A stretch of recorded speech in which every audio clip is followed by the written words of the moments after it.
Hi, welcome to episode 5 of OG Talk. Today we're talking with Mardz, dancer, teacher, choreographer from Jamaica. Hi, thank you for having me on your podcast. Recently, I saw your reel where you made a very clear statement that only people from Jamaica can teach dancehall.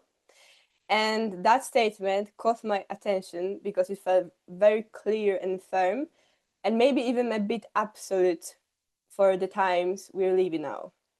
So I felt that this topic is bigger and more complex. So I thought, why not talk about it openly? So today we want to unpack this idea, look at different angles maybe, and explore what cultural responsibility really means in a global dance community. So let's start from the beginning. So the first Mhm. question is, what led you to make that statement? Was it maybe cultural protection, respect and credit, or economic fairness? It's none of those, to be honest. Like I did it as a rage bait, but I think also with doing rage bait, you have some people who takes it as a joke, and you have some people who takes it like personally.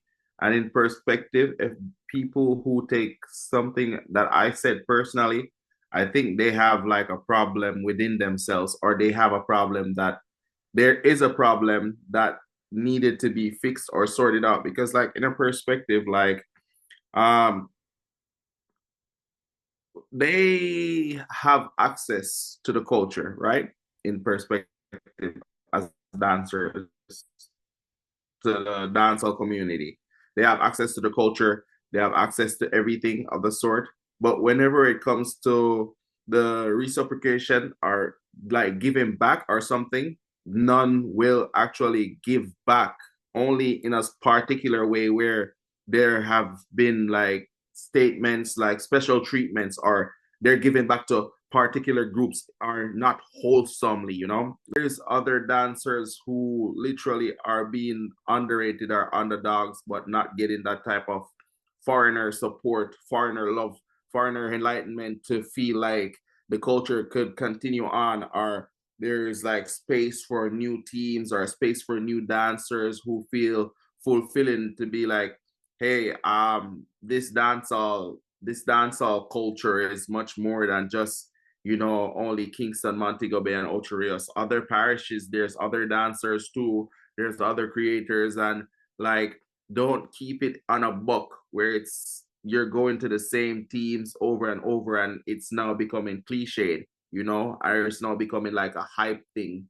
So when it becomes a hype thing, it becomes a little bit sus and looks like a, a little bit like a culture vulture kind of thing, where you come and you take from particulars and build your portfolio from these particulars. Like if you go to school, the curriculum is maths, English, and these things are mandatory. So I think it should be mandatory that if you have a budget, don't get me wrong, you could just choose whatever you want to choose, like according to your budget. But if you're doing like, if you could pay like from left to right, or you could take like numerous amount of class from an individual, you could share the load as well, like per se, like other teams that are unfortunate in unfortunate situation. Imagine if they gave those team a little bit of support or a little bit of love. It would inspire them to create more, to be more, and to be out there more, because like dancehall is an umbrella that I remember the first time coming into this thing, like Boise said to me, like, if you want something out of life, dancehall is the way. And like, it has been dwindled down where it seems like it's not the way anymore, because it has become so much more like there's like a puddle, and everyone is trying to get water from the puddle instead of it's being flourished, like a numerous amount of supply. So I would encourage like foreigners to travel around, try to experience other dancers, try to experience different dance crews and different moves and stuff like that, even if it might feel weird or even if it might look sus, but it's a part of the culture too. So share the love, share the resource, share everything that you got. So, slowly coming back to the primary question, which was, your statement. Yeah. So it's leading us to the second question. So when you say only Jamaicans should teach dancehall, how do you see that work in practice? So if you see any exceptions. To be honest, if it was just only us teaching dancehall, it would have been a little bit sus or a little bit selfish, just in per se, like regarding hip hop. Hip hop is a more or less like a black community thing, but now it has become like a more of a racial, not in a racist way, but it's more become so big where it's being taught everywhere, like in different culture, different platforms, and everybody of the sort, like out of like it's a community thing, you know. So it's so big. I don't think like if we were being selfish as black people, as black creators, to be like it's only us, it would have been so selfish of us because we're a loving nation, we're loving people where we give and we share so other people could build their portfolio as well, to feel good, to feel welcome. So like the rage question is, if it was only us Jamaicans teaching dancehall, it wouldn't have been spread throughout Europe or throughout countries that now have students in some parts of the middle of Poland, the south, northeast, in backwoods kind of place where people are like, what is this dancehall? You know, like it's because it is being shared that it's being spread. And because of that, people, the locals of these countries share our culture, our dance, our moves, everything with their own people that is has now built a community worldwide, which is now international. So I think because the love is being spread, the culture is being spread. And I don't think that it's only us that should be just teaching. I think the Europeans, internationals, I should say, because Europeans has been called for a numerous amount of times when the culture is being spread worldwide. So I would say the internationals also deserve uh, um, a platform as well to also spread the knowledge and the culture, but spread the right thing and the right word as well in how we see it per se. Okay, so that that basically was kind of like provocation, your Yeah, statement. yeah, it's provocation, but at the end of the day, I'm not saying it's right and I'm not saying it's wrong, because at the end of the day, to each their own. And with I saying that, or with me saying that, to each their own. Whatever I say is not always right or is not always wrong. You know, it's how my mom would say, you pick sense out of nonsense. So if you're making a joke, sometimes you might hurt someone else's feeling, but at the end of the day, that means there's a problem. If something that is supposed to be a joke tends to hurt someone else's feelings, that means they have some more inner work to do or some sort of a work, because like that joke could be also true. And with that being true, if your feeling is hurt from it being a joke, that means you're doing something wrong. Especially when I say I believe that no foreigner should be teaching dancehall as a rage bait or as a joke. And then if they take that personally, I guess the type of persons or type of people who take this personally are the ones that are not giving back, you know? Like some people would like to take, and they would not like to give back. In example, you would have foreigners living in these countries and they would not tell their students to be like, hey, go to learn from a source. No, they would not tell them that. They would try to tell them like, oh, Jamaica is dangerous. You have to be careful of Jamaican man. And then you'd see the same foreigners or the same teachers going back and forth to Jamaica 5, 6, 7, 8 times and not trying to bring a camp to support the community. So tell me something. If I'm wrong here, you could stop me if I'm wrong.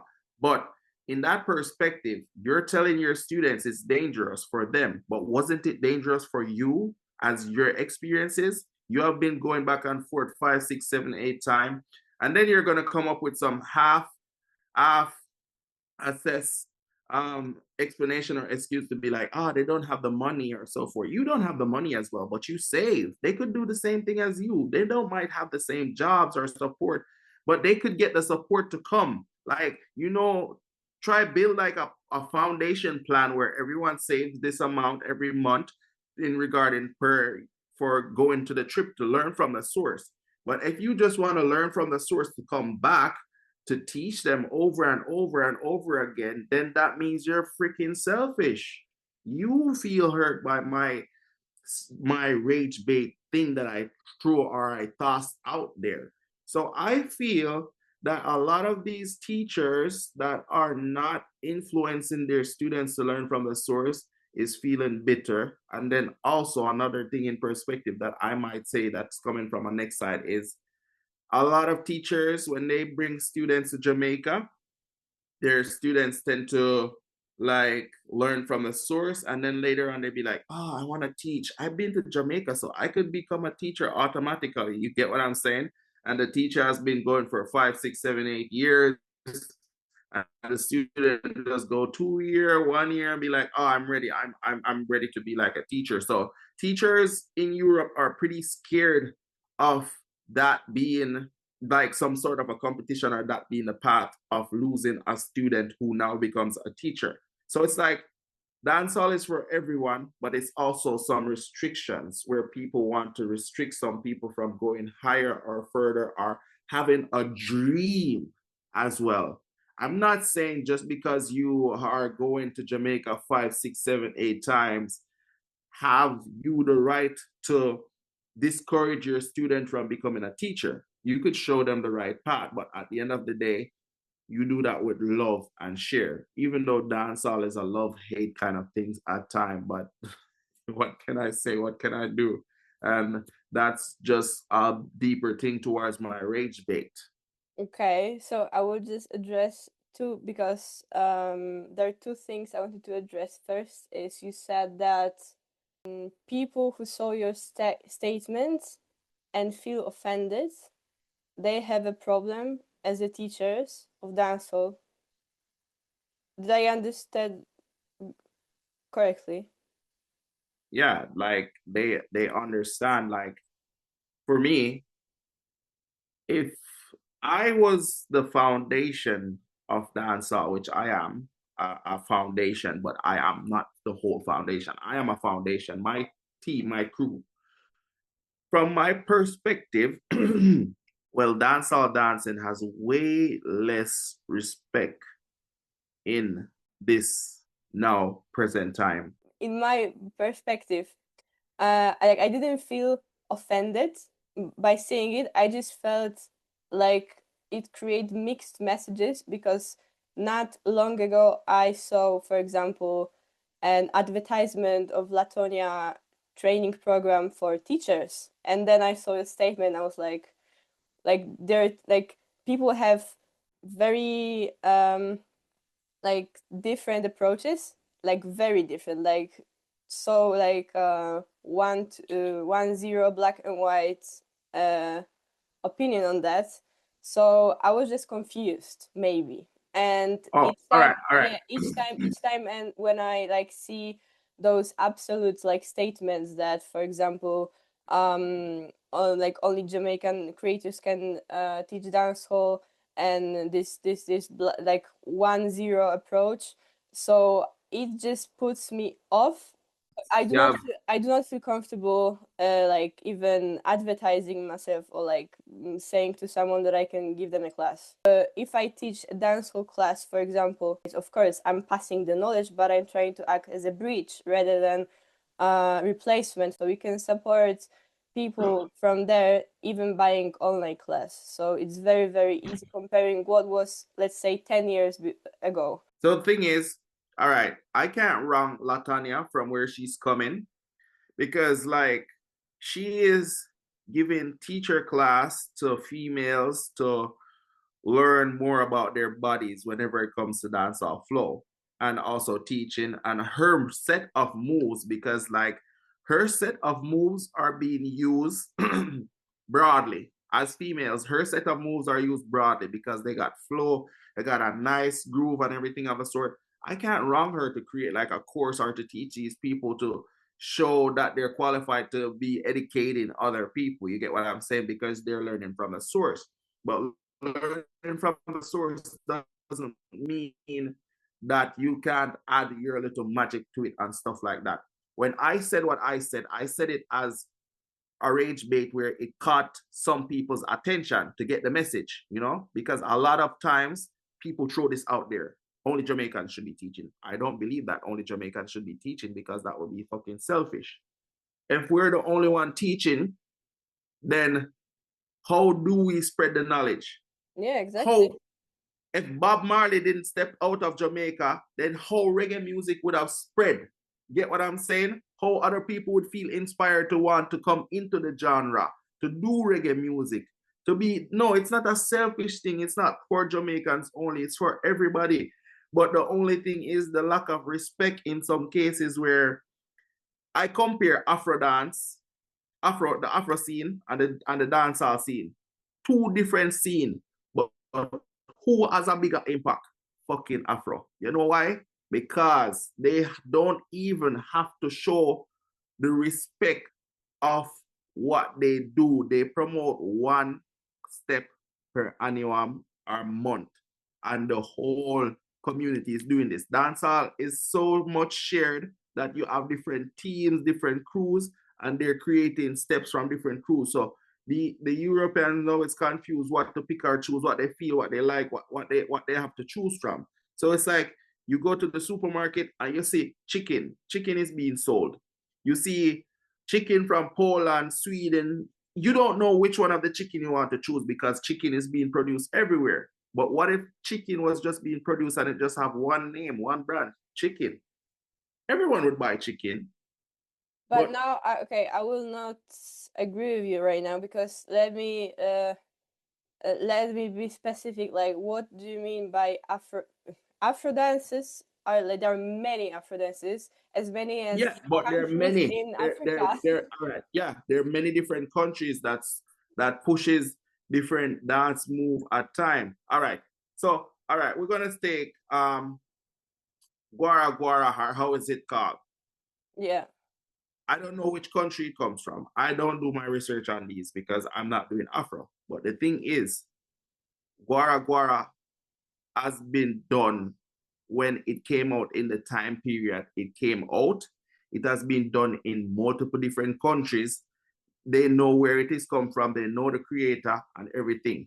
So this goes to show you how impactful sometimes doing one thing at a time works. If dancehall had that kind of a support system where we were pushing one move, like Bogle, all right, say for example, Bogle created 22 dance moves. Everybody in dancehall know these dance moves. Even the new kids that are coming up tomorrow in dancehall know Bogle's dance move. But these dance move, so forth, and yeah, or hey, they're gonna know them, but not because we all came together and push it forward. They're gonna know them if they take an Ectic Diamond class. Yes, because that's how the thing is separated. But if it was more like a Guara Guara vibe where the whole Jamaica was rocking, hey, move, it would have been pushed more. It would have been more mainstream. It would have been broadcast. But we kept it separated because we're thinking about how to eat, like I was doing a minute ago. I was just thinking about how to eat while you wanted to do the interview. I was hungry. I wanted to eat.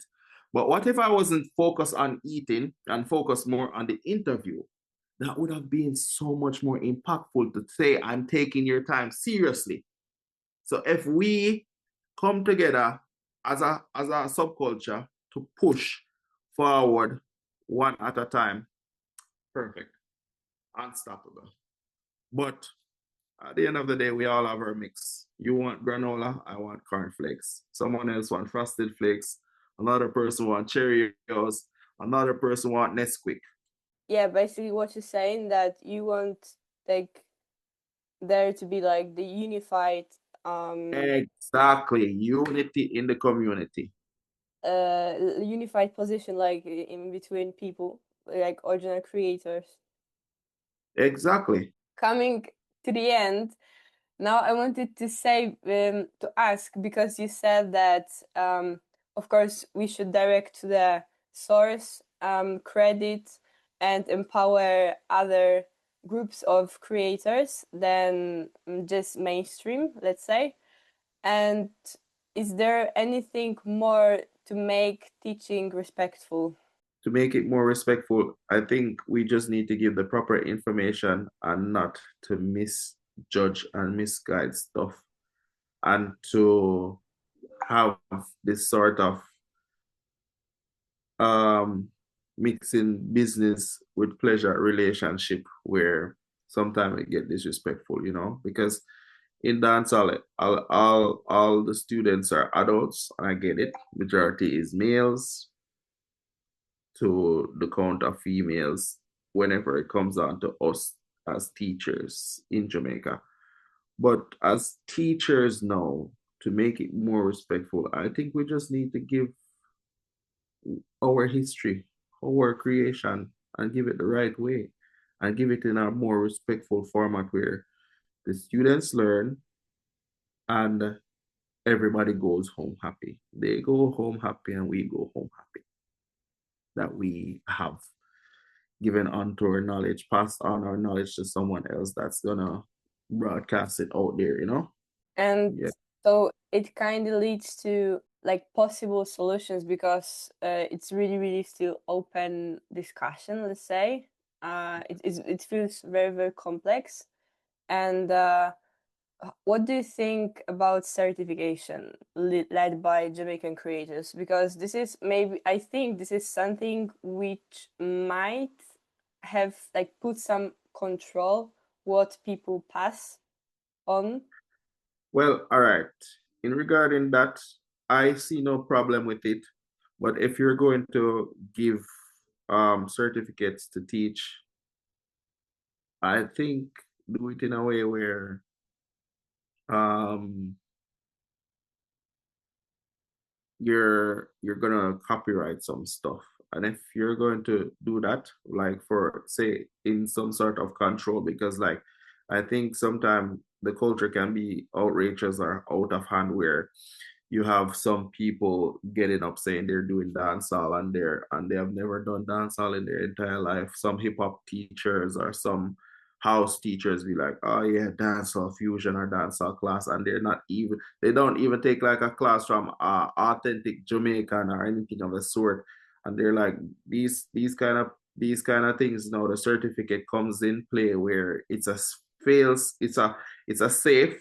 It's a safety where you have proper guidelines to point out people who are doing the wrong thing and not supporting or learning from the source and the culture, but to use it in a culture way. So the certification helps as well to those who want to take it up a notch or top it up a notch so that they could come into a more safe space to become a teacher and that they are certified enough and qualified enough to pass on the knowledge. So everyone else who wants to become that teacher, even if it's a one first time in Jamaica, they would have to come to the certification process and the classes so they could learn and get the proper information to become a teacher and to be certified with that certificate.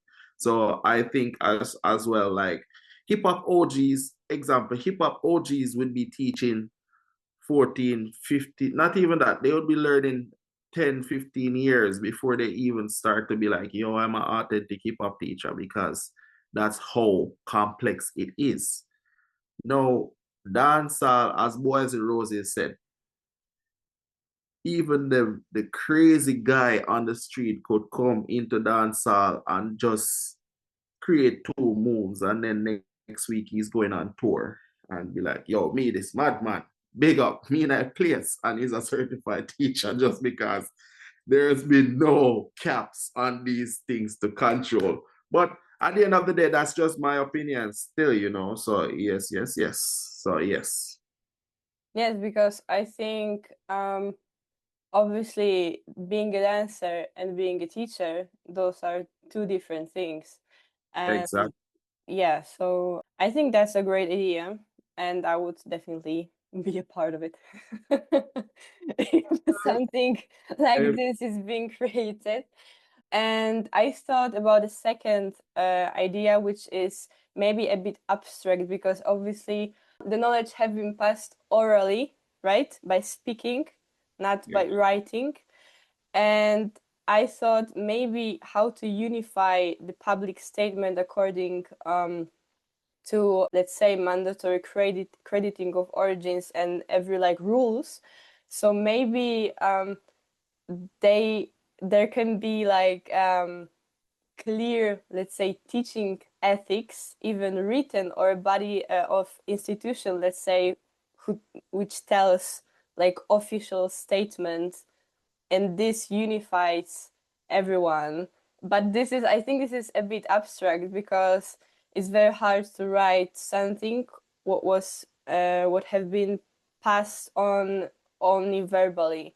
Let's say this is not, for example, in jazz you have books and you have a particular technique you have to pass on. You cannot do something different. And I don't think this is just an idea, but I don't think it would be very easy to implement. It would not be very easy to implement because, to be honest, dancehall has a numerous amount of creators, so everyone would has to have their own manual and techniques and stuff like that in their own particular teams or groups, because it is a collective of people that comes together that forms it. But when you look keenly, there are groups or individuals that has some parts. It's like how you make up the clock or the watch, and every wheel and axle inside that watch is for a significant thing. So it's the same in dancehall, where each and every group or individual is for a significant era and a significant time and a significant move and everything of a sort. So yeah, I said what I said. Yeah, it's a kind of like utopian idea, maybe. Exactly.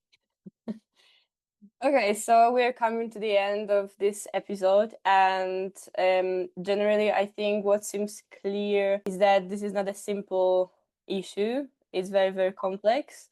And It's very complex and deeper than how it is, but we still try to talk about it more often so people could get it in different simulation and different times and different everything of a sort. So it keeps on being talked about. So, it's never just been placed on hold. It's still going.